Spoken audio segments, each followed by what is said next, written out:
Welcome back to the Clydesdale Media Podcast. My name is Scott Schweitzer. I'm the Clydesdale. She is Kat Shear, and we are so stoked to have back with us Kari, Pearce, and Mitch McClune. They both have had individual episodes on our show. Now we're going to have them on together. So welcome, guys. Thank you. We're excited to be here. Thanks for having us. So I looked back kind of in history, and Kari, you were on episode 23, one of our first ever guests. And now we are numbered episodes at 351. And then we've had bonus episodes like we did with Mitch, where we introduced all the athletes of semifinals. So this is our 507th episode. Congratulations. That's amazing. That's awesome. Yeah. And to think that, like, it seems like just yesterday we talked to you when we didn't do video, and it was on an iPhone hooked to a recorder. And that's how we did it back then. But so awesome to have you back. It's fun to think too that, we had Justin Cotler the first time after your amazing performance at the games. And it was sort of because of that we've gotten into this really fun friendship with Justin and Ashley and the whole Underdogs crew. So it's all coming full circle. I love it. Yeah. Actually got goosebumps he's talking about that. So yeah, true. That's how it happened. So when we talked to you last, you were still in New York City. COVID had just broke out, and we were talking about what your plans were in New York City and how you were going to deal with that. Little did we know that you were going to move all the way across the country. I didn't either, but then Justin and Ashley asked me to, and it took me less than 24 hours to come back with them and say, yes, I'm ready to move, because COVID and gyms were shut down and it was crazy. And my life was CrossFit and being the best athlete that I could be. So I just wanted to be where Justin was. He was my coach. We were both all in together. And I feel like no matter what he would have said where he was going, I probably would have followed him, even though I was I need to think about it.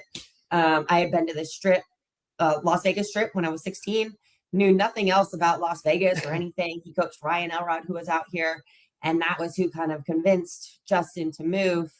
And I was just kind of I want to be the best athlete I can be. Okay, I'll follow you to Vegas, even though I know the strip and I know gambling and I don't know that there's this whole other amazing life outside of that. But I'm going to pack up my stuff. I'm going to extend my rent one more month in New York. Packed up all of my stuff. We hired a moving company together, bought a one-way ticket, flew out here, stayed with a friend of a friend that I didn't know for 10 days, bought a new car, and found a house to rent. And yeah, the rest is history. So that blows my mind, because in New York, you don't need a car, right? There's so much public transportation, and a car actually is a pain because there's no place to put it. Or you have to pay $500 a month. So it's another rent for your car. Yeah. And you don't need much furniture, because you can't really, the place isn't big enough for more than a few items. No. So at least it was easy to pack everything, Right. I got to make a big deal. I packed everything up and left. I had a bed, a sofa.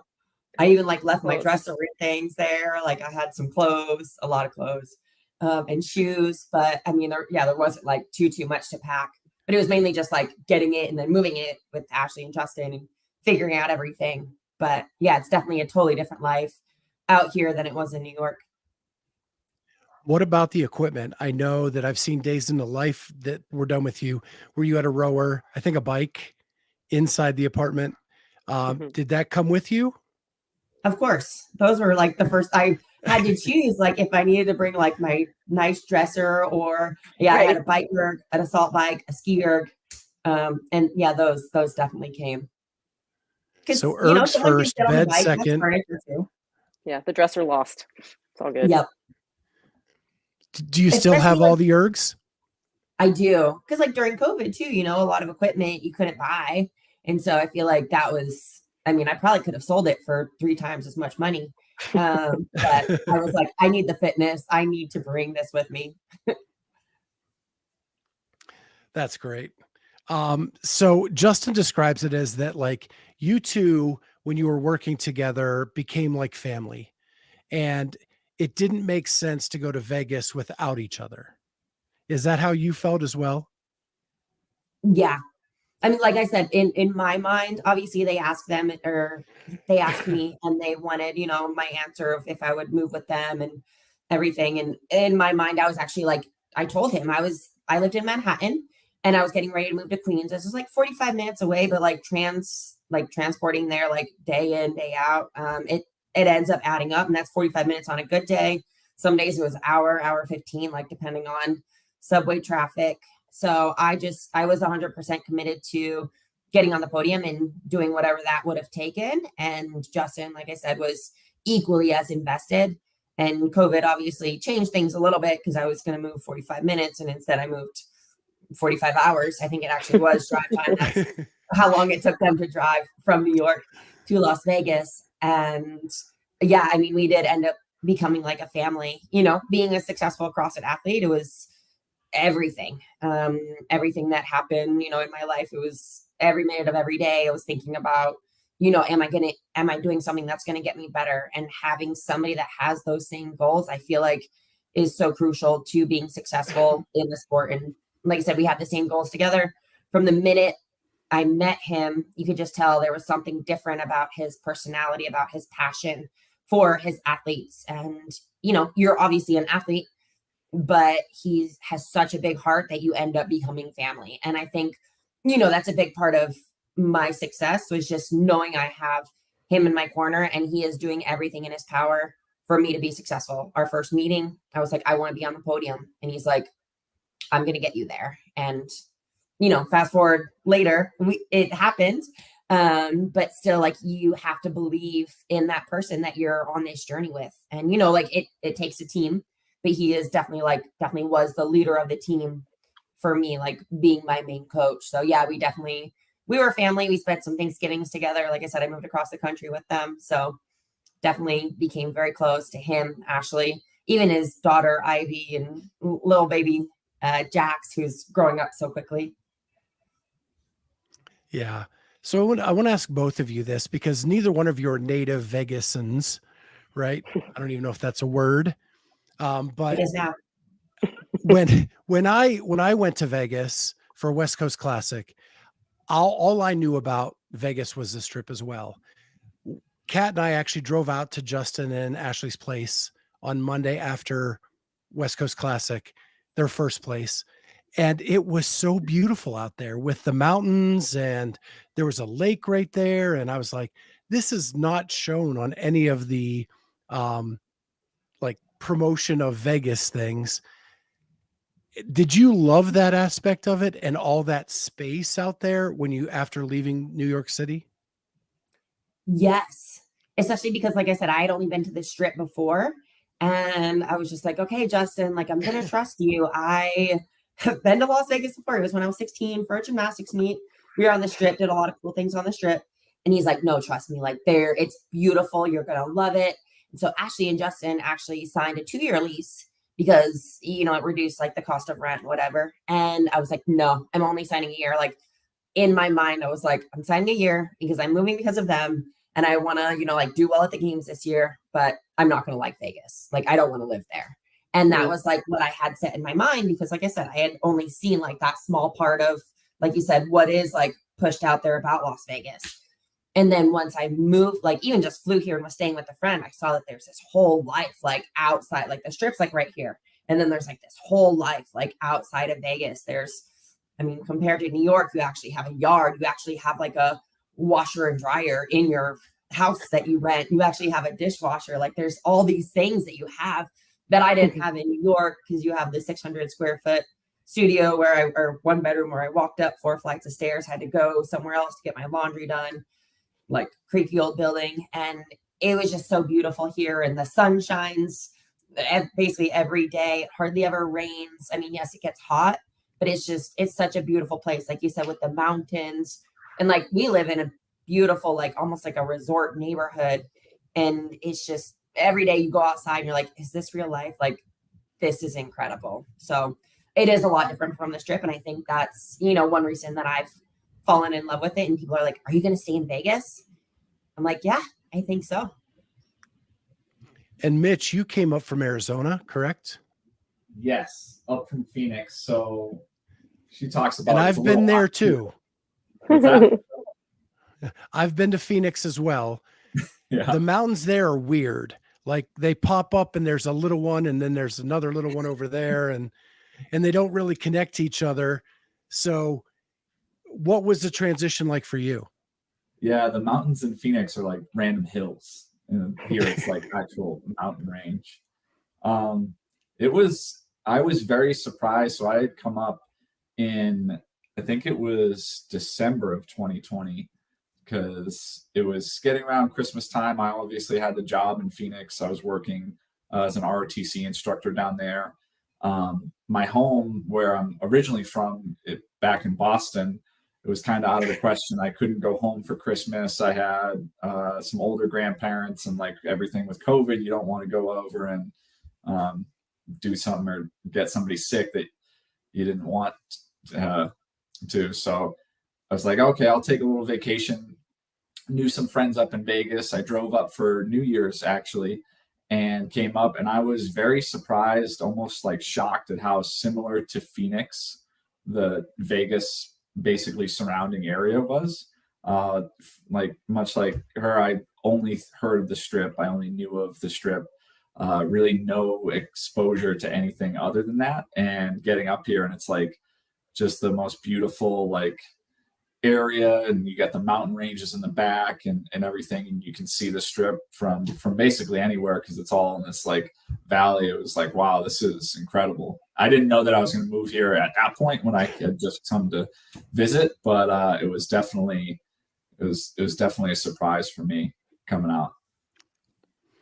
So for those of our audience that don't know, you two are dating. Do I have that right? Is that the right definition? Yes. Okay.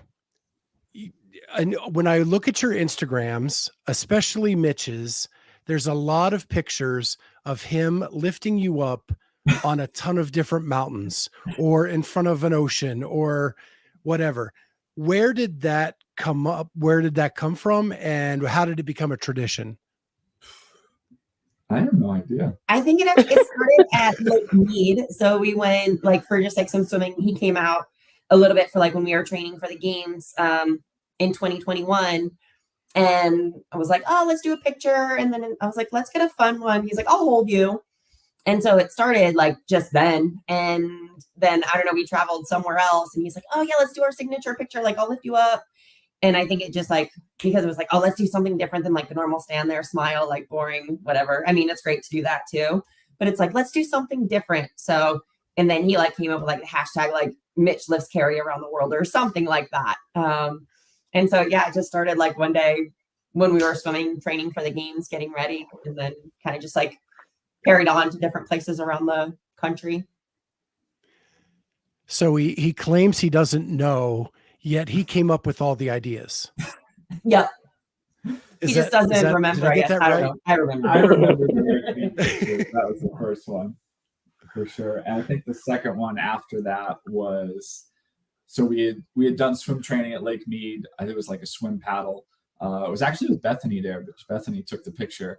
Mm-hmm. And then the next time I came out, we did a bike training event at Red Rocks National Park or State Park. And we basically had to cycle the loop of Red Rocks, which was the most miserable bike ride I've ever been on. But Bethany took another picture of us after that one too, after we had just done 14 miles of felt continuously uphill riding. So that was fun.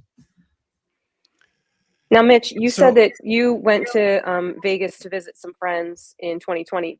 Were you and Kari dating at that time, or is that before you guys met? No, so that was the first time we met. So walk us through that experience, please. All right. Yeah. So like I said, we had. If you remember. Yeah, if you remember. Kari, you fill in the blanks.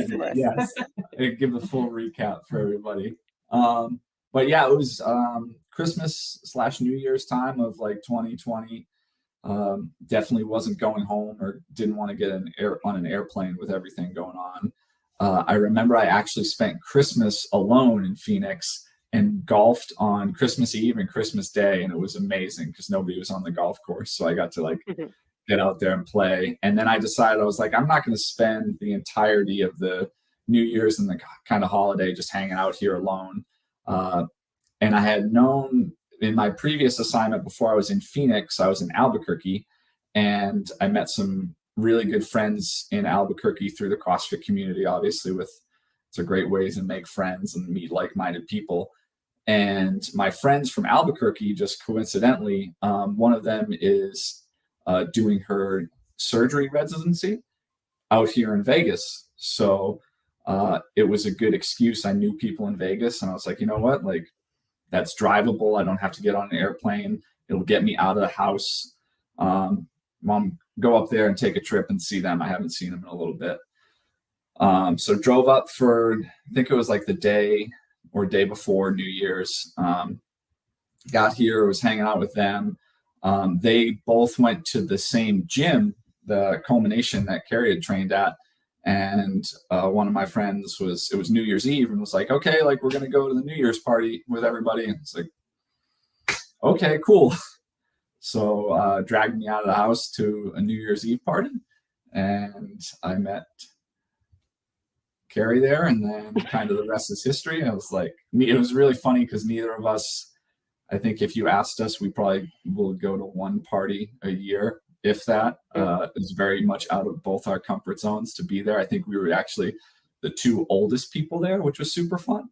So we're just like standing off in the corner, hit up some good conversation, obviously. And I knew at that point, I was like, I'm probably going to be visiting Vegas again. I definitely want to get more opportunities to talk to her. So that's what kind of started it.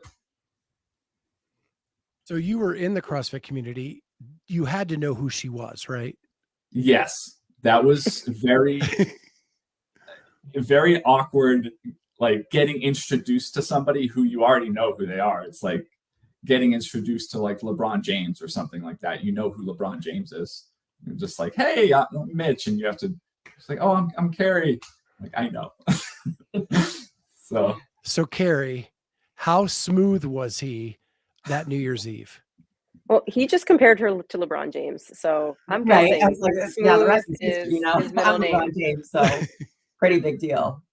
Yeah, well, I mean, similar to him, like I had flown home for Christmas, and I was supposed to be home through New Year's, but because of COVID, like I had a few plans to visit friends, but because of COVID, I ended up just coming back to Vegas sooner. So I was like, I love my family, but I'm not going to be here for 10 days because I was supposed to see some friends for like 3 to 4 days.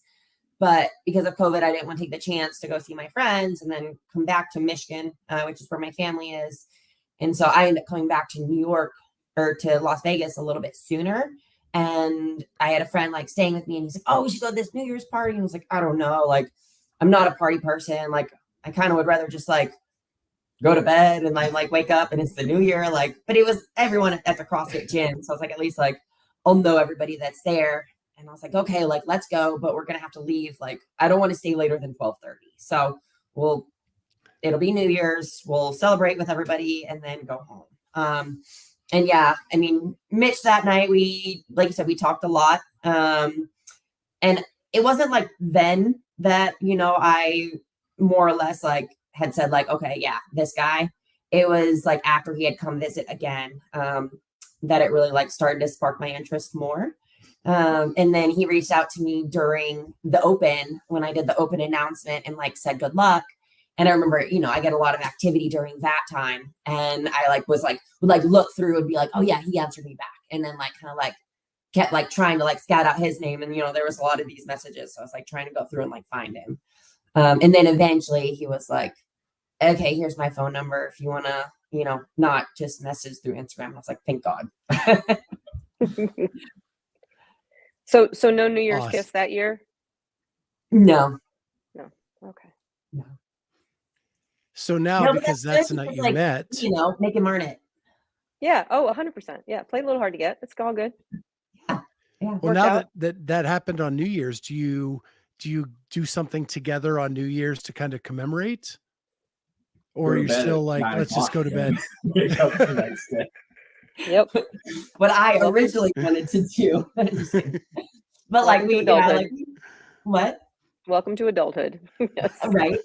We like, I think we had like a little bit of champagne last year. We like cheers to it because that was actually like right before he moved to Las Vegas, or right after he moved to Vegas. Before. That was before. I think we left on the 3rd. Yeah, that was right before he moved to Las Vegas. So yeah, so I was like, I thought I remember being in Phoenix, but I thought you moved into So we just like spent it together and not actually at a party. So that was nice. How much being around Kari now, sort of full time, now that you're living up there, how much has that improved your own fitness, Mitch? Does it rub off? Dramatically. I think it's impossible not to get fitter just around her and obviously the group we have out here with underdogs. But yeah, it's very much fitness through osmosis. Good. Or he knows I'm always watching. And if he starts to slack, I'm like, why were you only lifting 35 pounds? That's what I was using for accessory. You should be using more. I'm not afraid to call him out. So yeah, it's the best motivation there is for sure. Have you been to Michigan to meet the family? I haven't been back to Michigan. I've met her family quite a bit. We're actually going, so at Rogue, her family will be there as well. So seeing mom and dad and kind of hanging out with them a little bit after. I think we got plans to go back to Michigan at some point. So I have to take him. He played college football, so I have to take him to the big house to go to University of Michigan football game. But yeah, he met my family 2021 games. And then last year at Rogue, got to hang out with my family. And then my brother and sister had tickets like with him, because the way they did tickets last year, like they gave you 2. And so my parents took those 2. And then we bought 3 other ones. So him, my brother and sister all got to hang out and I don't know, meet each other, kind of get to know each other and get nervous and watch me. And it was fun. So, Kari, this Saturday, your Wolverines are going to host my Penn State Nittany Lions in a battle of top 10 teams. So I hate to tell you this, but it's going to be a sad day Saturday. So you should prepare to have some fajitas ready, something like that. Celebratory fajitas, actually. I don't know if you know, but we're ranked ahead of you guys. Yeah, it's I'm just sure a he ranking. knows. I know. I just have to rub it in his face. So one of my favorite stories, and I don't even know if you know this, Kari, Mitch was a color commentator for us during the games this year. We actually had him on during the games, and he was on with Carolyn Prevost and Alexis Titois, and he was telling the story of when you film Power Abs, he's off to the side trying to hide. Yep. And they were teasing him. And they were teasing him about how his abs looked after hanging out with you for a couple years. And he's like, I sit off to the side and just watch her and realize it's above my skill level. He does. He did it a few times off to the side. He was doing great. And then he's like, I'm just going to stretch now. I'm like, you need to do more hollow body holds. So I give him a hard time for that. Now I'm like, have you been doing your hollow body holds? His abs I think they've gotten better for sure. So there's something there. That makes me feel good. Are you on the program now, Mitch? For the most part, yeah. I do quite a bit of ab work, especially with her. So the joke of I don't know if you can see the comment. So it's from our co-host, Charlie Odie. He can't get past day 1 of Power Abs. He just repeats it over and over again. He has been a customer since like 2017. Early adopter. Done the same day 52 times. You know what? Him and my dad would be best friends. My dad loves day number 1.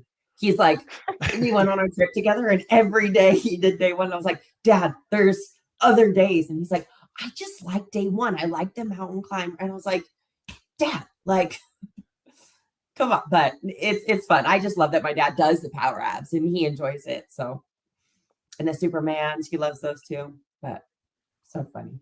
Yeah. And hey, day one is Well, better Kat than no days. I like it. True. Well, Kat is she has to coach at 4:30 here in our time. So she's going to drop off and it's just going to be us. But we'll keep this party going. Bye, guys. Yeah. Thank you. Bye, Thank Kat. you. Thank you for having us. Yep. So I want to talk a little bit about the 2021 season. And I know that it didn't end the way that you wanted it to end. But I've talked to Justin, and there was some indecision on your part from what he says about the 21 season. And then Bethany moved out, and you and Bethany became pretty tight. And when you guys got to West Coast Classic, the two of you were like a buzzsaw. So walk me through like what Bethany meant to you during that season and what that West Coast Classic felt like. Yeah, so I'm actually going to rewind a little bit because I Okay. met Bethany. Like I've met her, at some competitions, and you end up seeing a lot of the same faces and the same names. And she was just somebody like who was always so nice. Like I always went out of my way to either sit next to her or talk to her in competitions. Obviously, especially the games when you have the briefings or even at Wadapalooza, just around. And during the 2020 season, so the games ended up being stage 1 and stage 2. The top athletes, did stage 1, and me, Danielle, Brandon, and Bethany all got together and did stage 1 in Sacramento, California. We couldn't do the workouts at the same time, but it could be like one goes, then the next, and the next. So we had decided to make it fair. Each athlete would go first for the workouts for one day, second for the workouts for one day, third for the workouts for one day. So we each took turns going first, to be the guinea pigs for the workout. Like, oh, I went too fast. I should have done this or this strategy. And my turn to go first was the third day. But we woke up in the morning and Bethany was like, Kari, or she actually told Justin first. She was like, I'm going to go first today. And Justin's like, you already went first. Like it's Kari's turn to go first because Bethany wasn't working with Justin at the time. Neither was Danielle. And yeah, Bethany's like, I'm going to go first. Like Kari she's the closest to making it. Like I want to see if I can help her make that top 5. And then Danielle actually like took one for the team and she's like, well, I'm going to go second. So if Bethany's going first and then, I'm going to do my strategy and see what time I can get, because they're very opposite athletes. And so that meant I went third. And so like, I feel like that was just like such an amazing sign from an athlete because it's an individual sport. Like I, had nothing to offer. She had nothing to get out of this. She only had like, basically something to lose from it, but I had everything to gain. I was in, I think even like 9th place. I wasn't like, in 5th or 6th or 7th. Like I was in either 9th or 10th place going into this day, but she's like, you're the top, like with these workouts, you could possibly make it. And so seeing her do Nasty Nancy first, I knew if I beat her time on that, that would be like a huge victory for me because then there was a handstand hold and then cleans, GHDs, and drag rope. And just seeing like that first event, being able to see her time and knowing what time I had to get, like I've never pushed myself so hard in a workout for basically 20 minutes straight, like from the get-go. So I feel like that meant more to me from Bethany than anything could have said.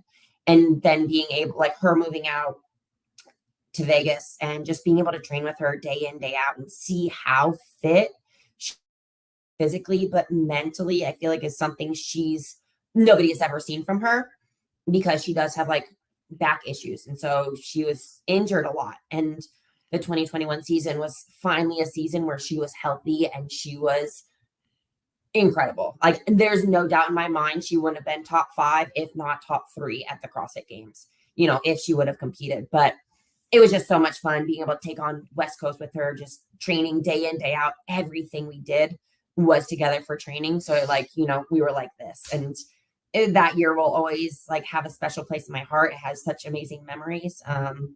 And I really hope she can come back this year and be as fit as I saw her in 2021. Sorry, that was really long, Yeah. but No. She's one of our favorites. And I was at West Coast and, I got to know Justin pretty well that weekend and it was just fun. It was just a fun weekend where you could tell the two of you made each other better. And you you just dominated that performance. And you had your own strengths, like what she did in that ruck run, beating everybody but like 2 men. And not even being out of breath. No. Everybody else was falling over the finish line, and she just took off her stuff and kind of walked around. Yeah. Crazy. Amazing. So then you get to the games and it's the positive test, and it's a no-go. Did you plan that was going to be your last games, and regardless of what happened, you were just going to end your career at that point? So in my mind, after the 2020 season, there was, I don't know, something in my mind that made me want to be done then. So I was like, oh, I finished my goal. Like, I've accomplished my goal. Check. Like, I'm good ending on a podium. And Justin's like, but are you still having fun? And I was like, yeah. And then Danielle and Bethany like moved out there, and I was like, oh, it's so much fun with them. Because then we even had like Tola and Matt move out too. So it's just like this whole crew, and it was so much fun. I was like, well, I can't retire now just because like whatever I do now is like icing on the cake. Like, I've done what I wanted to do in the sport.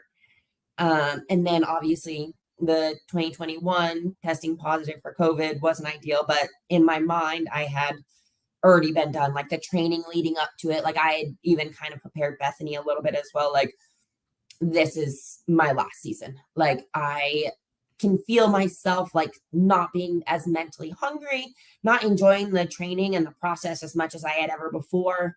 And for me, like, I'm not going to go to the games to be top 10. Like, I'm going there to be on the podium. And if I know mentally I don't have it in me, I'm not going to go. Especially because I do have like this amazing business that is, I am not dedicating that time to the business that I want to, because I am competing. And if my love for the sport isn't how it was before, and I'm not going to be like at the top of my game, I don't want to compete just to compete. But there was like a couple of weeks after the games where I was like, shoot, now I have to go back again next year because I can't end like this.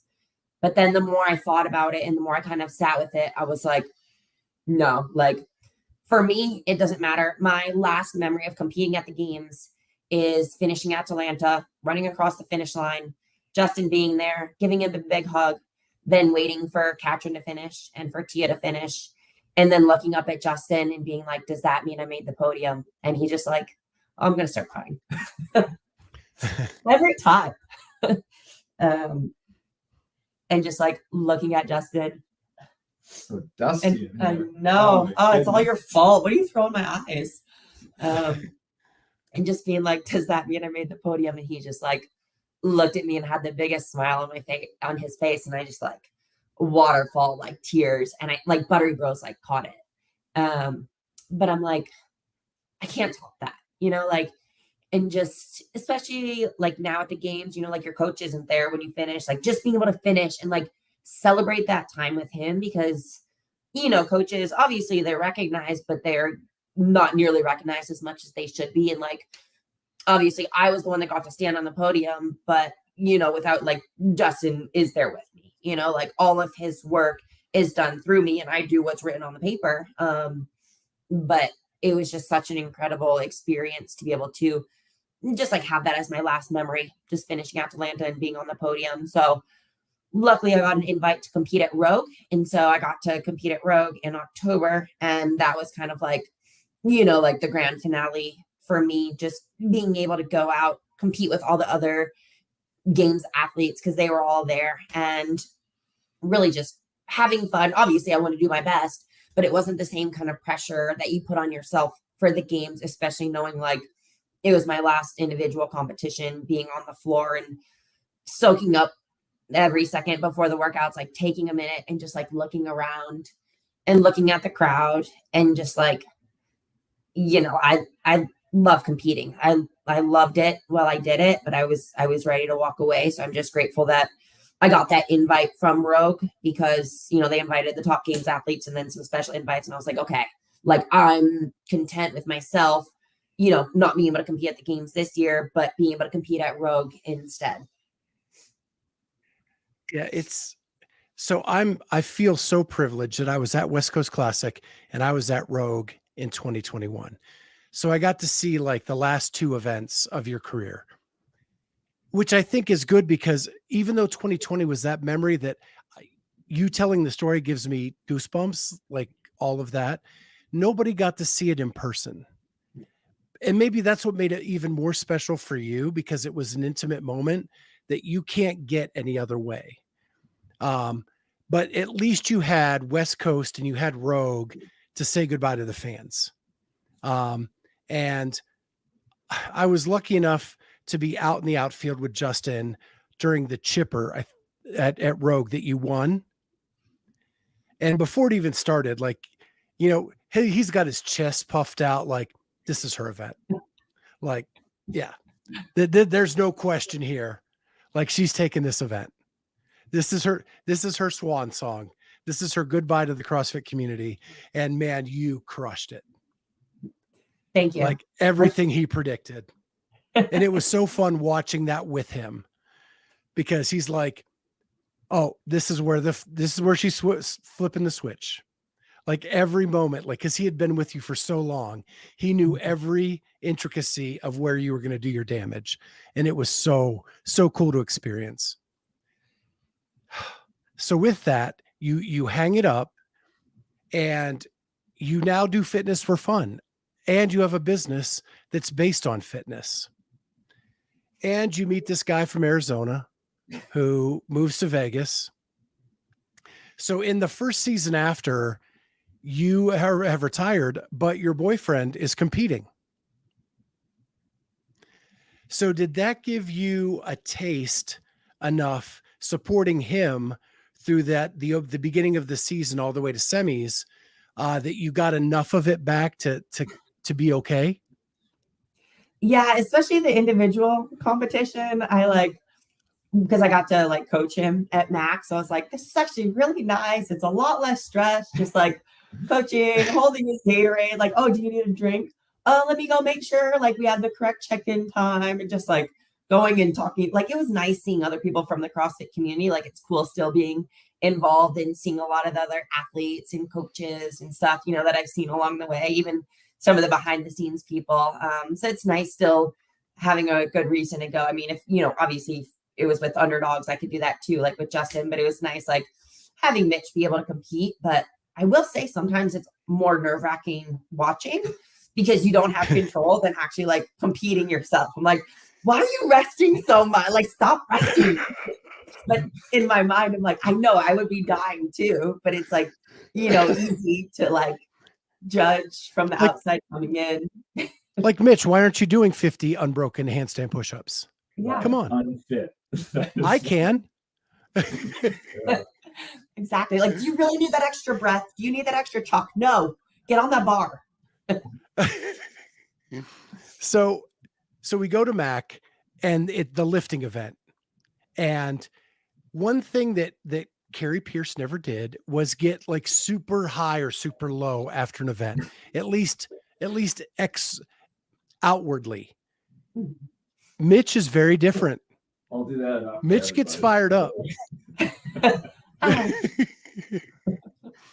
So what is it like being an athlete who was very steady Eddie, and then you have this boyfriend out here fist pumping and slamming weights down and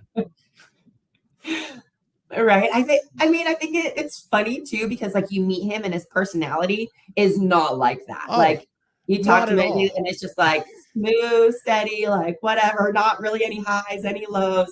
But then like weightlifting, like that gets him going. And I guess, I don't know, I just never had like I like weightlifting and I like lifting heavy, but I don't know, I guess I never just had that same like fire for weightlifting that he has. And I'm like, I like try, like, especially if I hit a PR, it's like, okay, I need to like get excited for this and hopefully that'll help me lift more in the future. But yeah, just me as a person, I think it's like competing too, like in my mind, I'm like, I can't let myself get too high and get too excited about something because then like in my mind, it might just like crash. Or like if I get too low and worry too much about something, then it's going to affect my next event. So like the way I am just like as an athlete, like I'm like, yeah, okay, next. But I mean, it was really cool getting to watch him and see him hit his lift and like get super pumped and the finger point. Like, that was awesome. So I got excited watching it. It's like you said, we're different athletes. But I think everybody has what works for them. And if, getting pumped gets you excited and gets you like feeling good and in the zone and getting ready to crush the next workout, go for it. I just like to, conserve my energy as much as I can until it's over. And then I'm like, yeah. So even backstage, because I was kind of off where they walked off the floor. I was trying to get interviews. He was still fired up, even walking back there. Now, most of the rest of the weekend, he was not. But that event, he was fired up. See, that's where I save my energy, so I have enough. So, Mitch, when you're on the floor and your girlfriend is saying, "Why do you need that extra breath?" Are you out there thinking, "I'm not you"? Because I wasted all the energy in the lifting event, getting all fired up. But yeah, I mean, honestly, it's like, yeah, I mean, you're kind of in at that point, like I can see her in the stands and she's watching and you're fired up and you're trying to do the best you can. But like when you're dying, you're dying. So it's like, I can't. But yeah, there's definitely like that little bit of extra motivation there when she's watching for sure.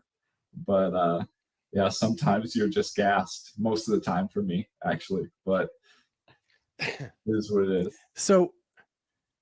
So what is the mindset difference between you, kind of a perennial semifinalist, very high-end athlete, and someone like Kari, who has the potential to win the games?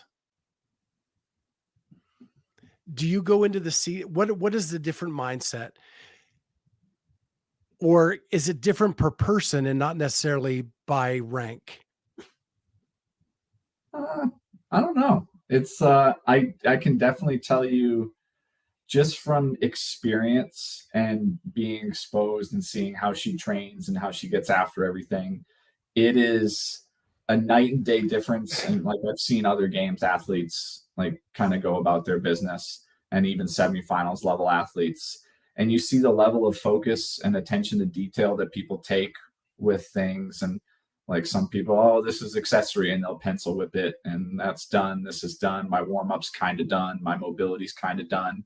And you flip the switch and you look at what she does day in and day out in the gym and how she approaches and attacks every single thing that's written on the paper and that is there for her to do with the intensity as if it were a max lift at the CrossFit Games. And that's very much what's the separator between like the average athletes, the good athletes, the great athletes, just the focus and attention to detail. Like this is what it takes to be at this level, and she very much knows it, and she's going to do everything to get to that level. And that's in the gym with what's written on the paper and programming. That's outside of the gym with going to bed early, mobilization, diet, exercise, like anything you could imagine, it's being maximized, and she's doing it.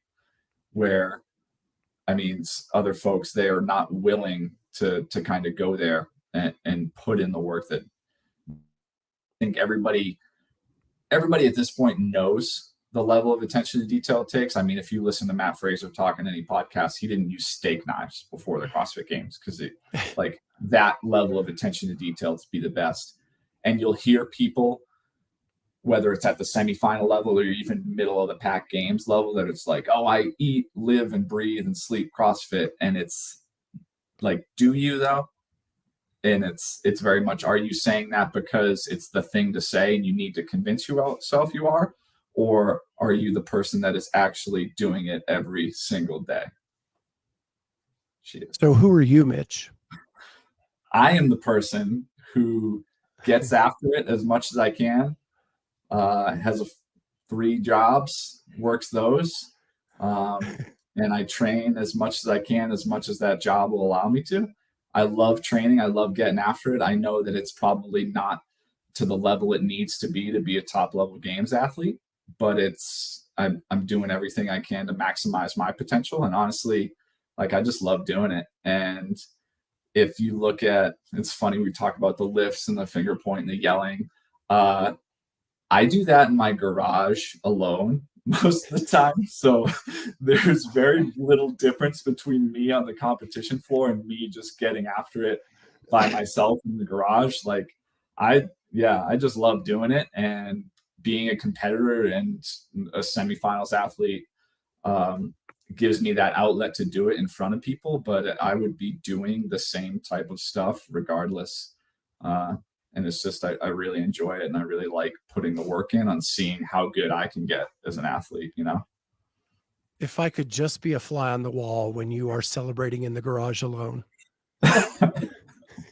I would love that, because I'm sure I do the same thing. I am positive I do the same thing. It's probably like just a reflex. Because I'm with you. I hit a big lift. I'm going to let you know I hit a big lift.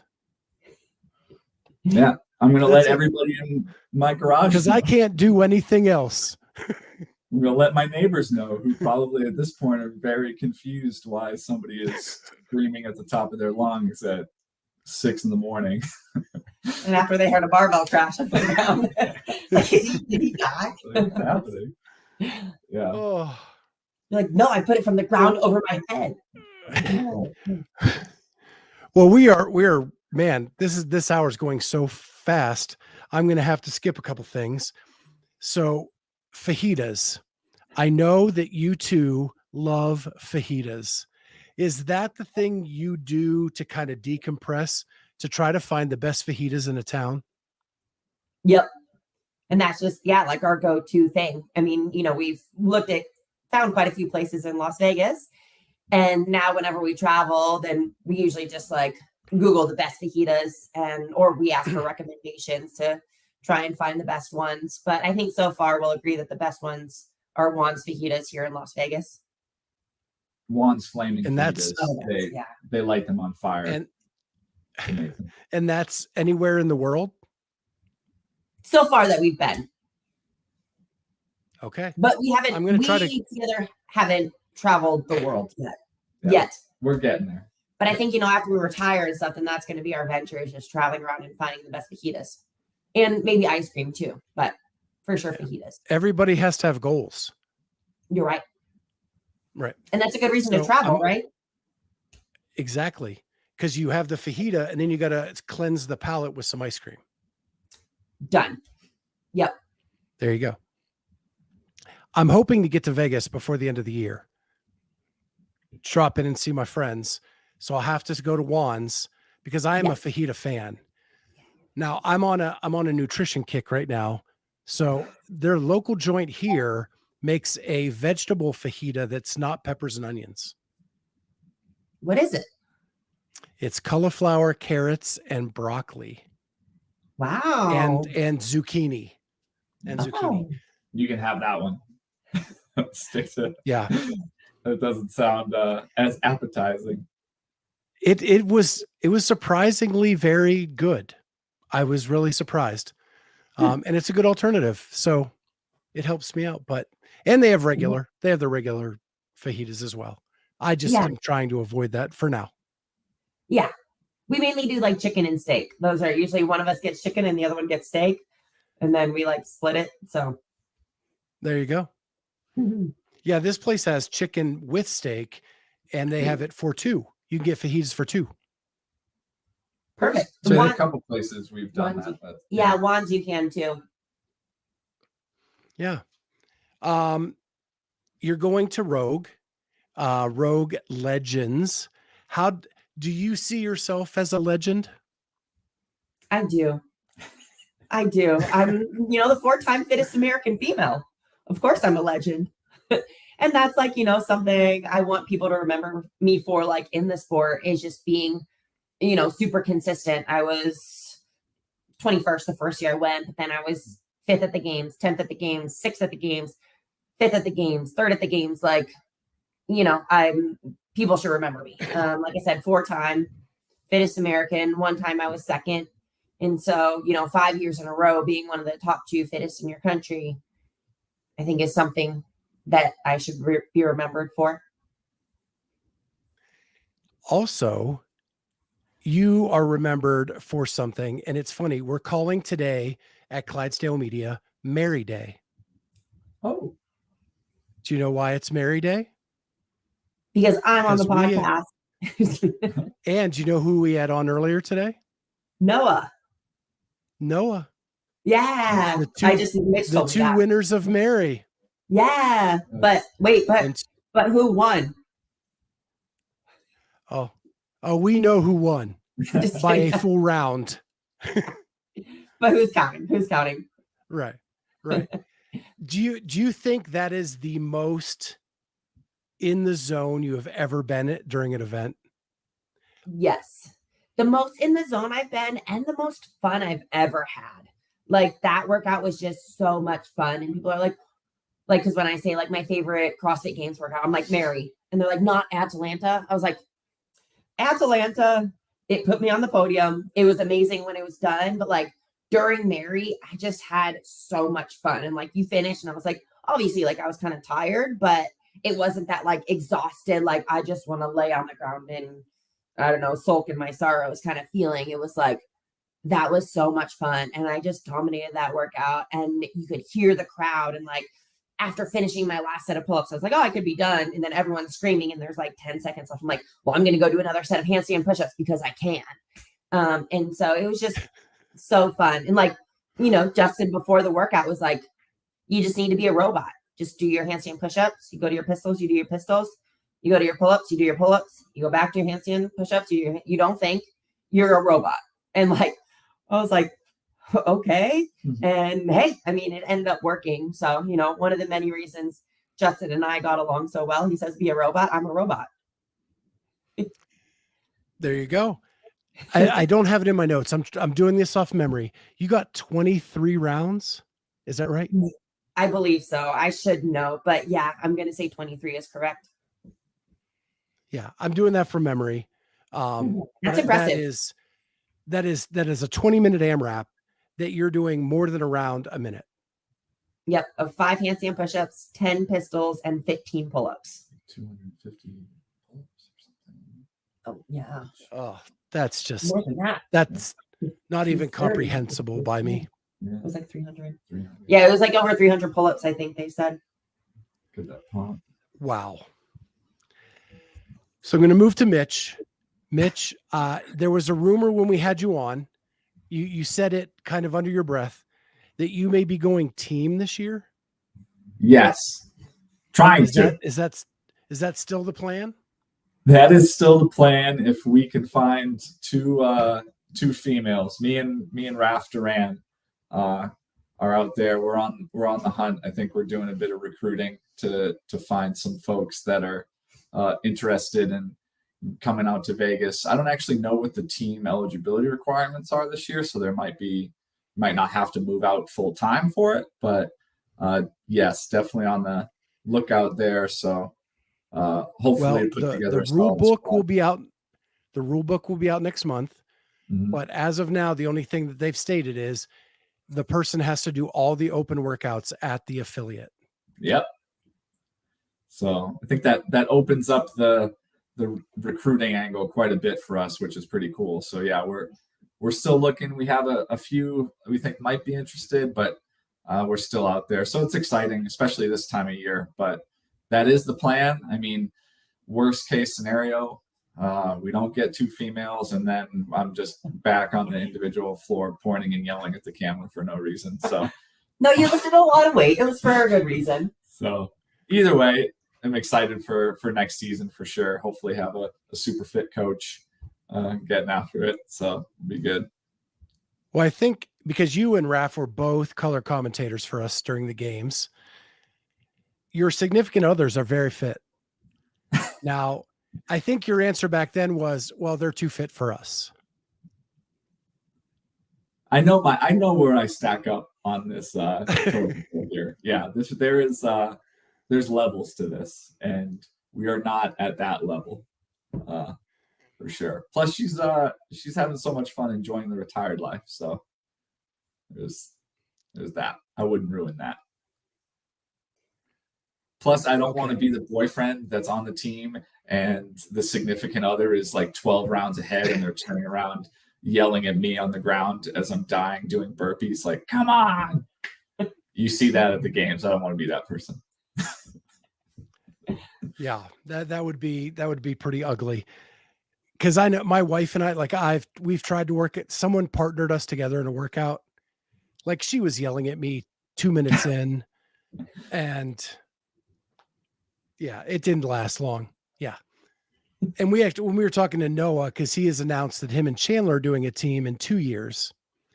And we asked about Chandler's wife, and he said, well, maybe they don't want to put that dynamic into their relationship. So it's not just here. For sure. Definitely smart. So I would be remiss not to bring up Power Abs a little bit, Kari. It is becoming a global phenomenon. You now have Fit, PHIT, and Power Abs. Anything else in the works from Power Abs, or are you working on anything else? So we actually have Power Abs, we have Fit, and we have a bunch of different Fit workouts because right now that's what people are loving. So we have like a low impact Fit because a lot of people, want to do a high intensity workout, but don't want all the jumping associated with it. So I created low impact Fit, and some people are like, oh, that's harder than Fit. I'm like, well, yeah, you need a good workout. It's only 10 minutes. That's like the premise of all of our workouts. It's just 10 minutes. And we do have a Fit strength program too, because I feel like, a lot of women out there, obviously not in CrossFit, but a lot of women are shied away from strength training. And so that was something that I wanted to create just to get out there and have women not be afraid of lifting weights and know the correct way to do it. But we do actually have a shoot coming up very soon for a new product, which I'm really excited about. I'm obviously not allowed to mention it here, but like I said, Fit is doing really well, and we have another shoot coming up. So that's fun. It's just been exciting for me. We're doing our third 21-day challenge. We're in the middle of our fall transformation challenge. It's 21 days, 21 minutes a day. And there's I think 1,200 people doing it just about all around the world, which is really cool because it's just through Facebook. We all get to work out together live, like I said, for 21 minutes. And then there's an accountability factor that goes into play. And I have some nutrition tips and things like that for people. And they're just really enjoying the variety of the workouts, getting to work out with me and other people from around the world, whether it's live or afterward. And we've gotten some amazing before and after pictures taken from it. So it's cool just being able to jumpstart people's health and fitness journey, especially if they're not, exactly into working out or don't like working out like we do. So it's been cool just to positively impact people like that, whether it's through the programs or through the challenges or whatever we're doing. So is Mitch going to be in this challenge, and is he going to be on Facebook with everybody? I don't know. He's pretty camera shy. Maybe one day I'll get him out of it. We've done a few reels and things together. So at least he's willing to be on the feed that way, but I haven't got him to do any live videos yet, but maybe you saying something will get him onto one. We got to work our way up there. All right.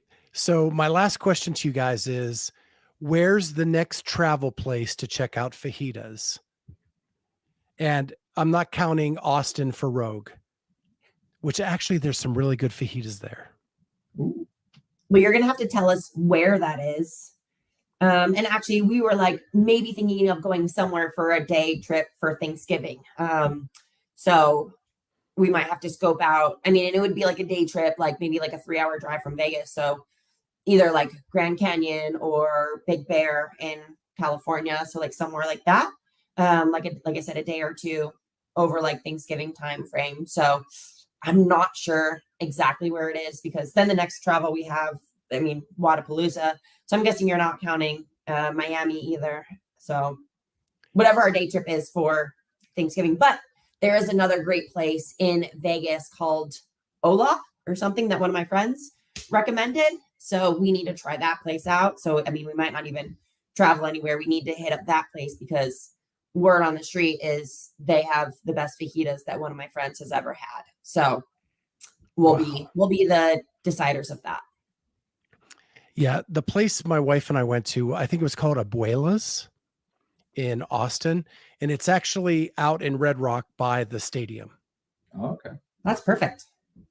Yeah, and yeah, it was really good. It was different than like a northern fajita. Like it was more onion than pepper. But the meat was delicious. So it's yeah. And actually everything I got Tex-Mex down there was really good. Yeah. So, We ended up just getting tacos last year afterward because it was like right down the street from the venue. We're all like, we are starving. So that was easy just to get tacos, but we didn't get fajitas there last year. yeah. Well, you're in Tex-Mex country. You got to try some fajitas. Mm-hmm. Mm-hmm. Yeah, it's only fair to go on to into the book of best fajitas in the world. You gotta. Yeah. Got to It's a try them all. requirement. Mm-hmm. Yeah. I like So, last thing is go Penn State. Go blue. Kick ass this weekend. Go And, blue. Beat State. Beat Penn State. guys, this has been a blast. I had so much fun today. Thank you so much for jumping on, and good luck at Rogue, you legend. And Thank we'll be you. watching and cheering you on from here. Do you Thank know? you so Do you much. know if it's a competition this year, or are they just doing? I hope so. Yeah, we don't know. They haven't really given us many details yet. So we'll find out. I don't know, maybe when we get there, maybe before, maybe after. They said we would know some of the workouts before, so I The don't know. unknown and But the unknowable. yeah, you're right. We're just going to show up and be ready to work out. All right. Well, we'll catch you guys soon. Bye, guys. Sounds good. Thank you so much.